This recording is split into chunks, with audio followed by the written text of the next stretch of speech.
नमस्ते dear viewers.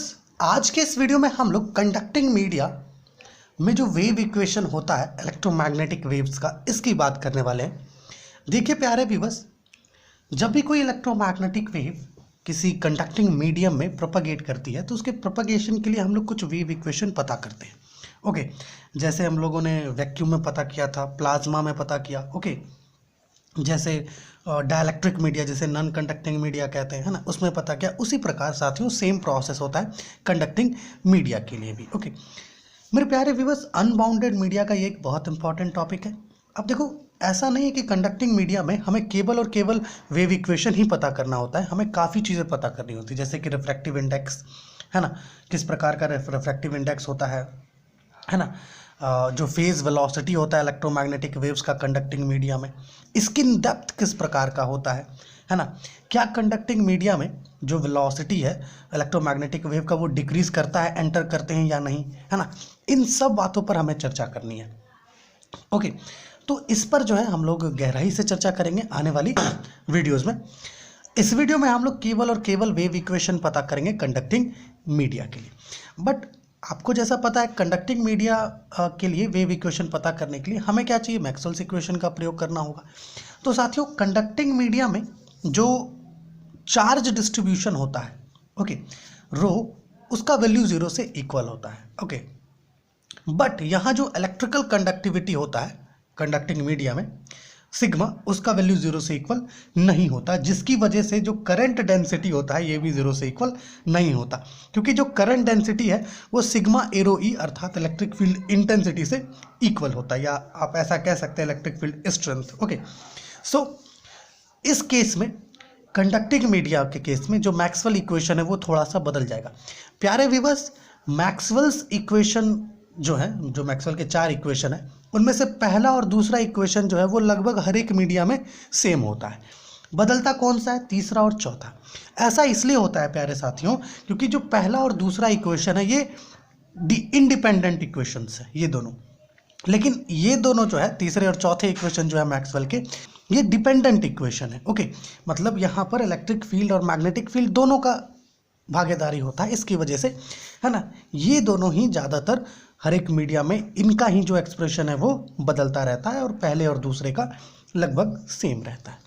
सो Maxwell's equation जो है कंडक्टिंग मीडिया में वो कुछ इस प्रकार का बन जाएगा, जिससे हम लोग 1, 2, 3 और 4 इस प्रकार से नंबरिंग कर लिए हैं। ओके, वेव इक्वेशन पता करने के लिए हमें क्या करना होगा साथियों, हमारा जो मैक्सवेल का तीसरा इक्वेशन है दैट इज इक्वेशन नंबर 3, इसे क्या करेंगे, है ना, प्रयोग करेंगे इसका, और यहाँ पर इसके बोथ साइड्स में हम लोग कर्ल अप्लाई करेंगे। ओके, यहाँ देखिए, on taking curl on both sides. Okay, हमारा जो मैक्सवेल का तीसरा इक्वेशन है उसके on both sides of equation number 3, जो इक्वेशन नंबर 3 है इसके बोथ साइड्स में हम लोग क्या करेंगे, कर्ल लगाएंगे।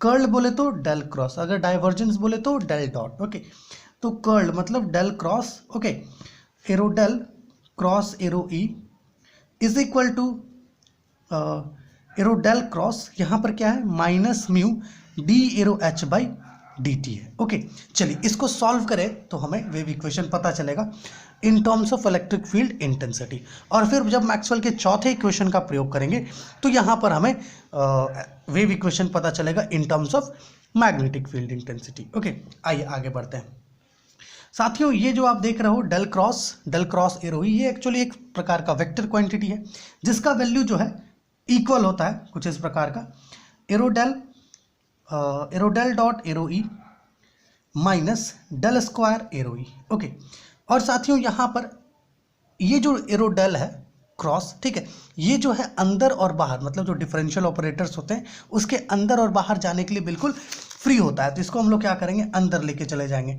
Minus mu del by del T bracket arrow del cross arrow H.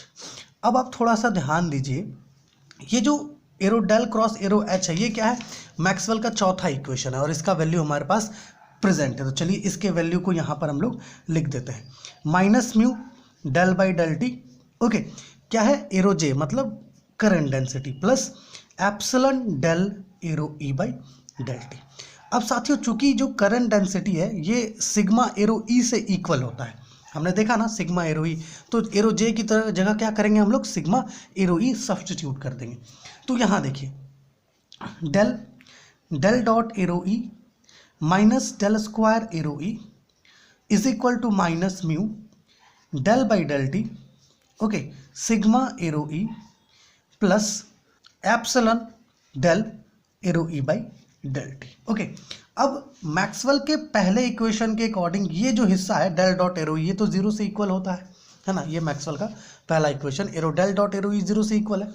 तो जब ये वाला पार्ट जीरो से इक्वल होगा तो ऑब्वियस सी बात है ये पूरा हिस्सा जीरो से इक्वल हो जाएगा, है ना, ये पूरा टर्म ही जीरो से इक्वल होगा। हमारे पास बचेगा minus del square arrow E is equal to minus mu.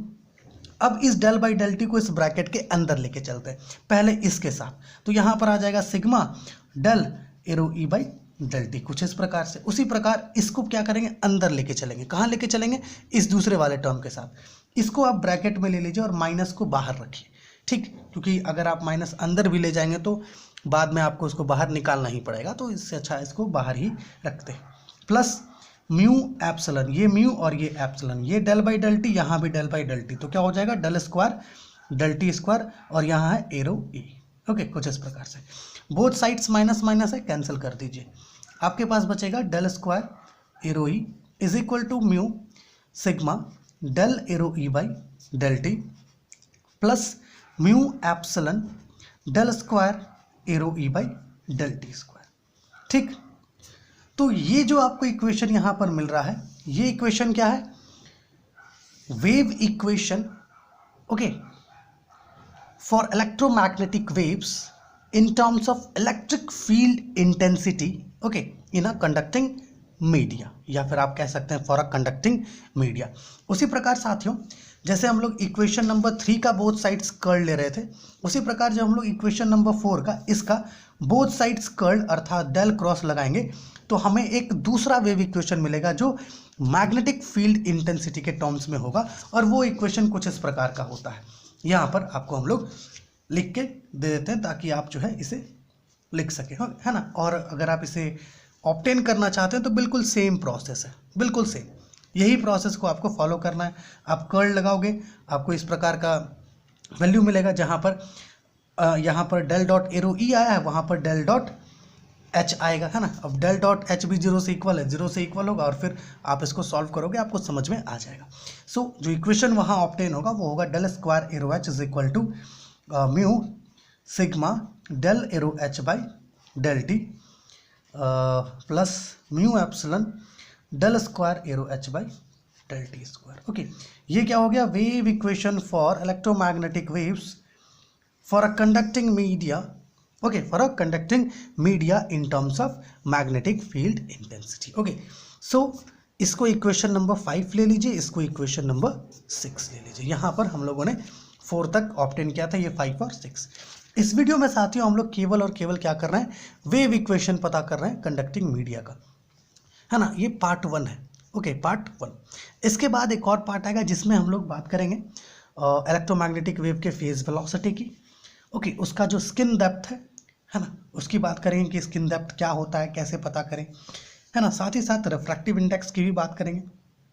ये भी देखेंगे कि जो कंडक्टिंग मीडिया है उसमें इलेक्ट्रोमैग्नेटिक वेव जब एंटर करती है तो कैसे, है ना, वहाँ पर जो उसका एम्पलीट्यूड होता है वो डैम्प होता है। ओके, इस पर भी काफ़ी चर्चा करेंगे। तो साथियों अगली वीडियो में मिलते हैं आपसे, और अगर आपको कुछ भी डाउट है तो प्लीज़ कमेंट कीजिए ताकि हम लोग आपका डाउट को क्लियर कर सके।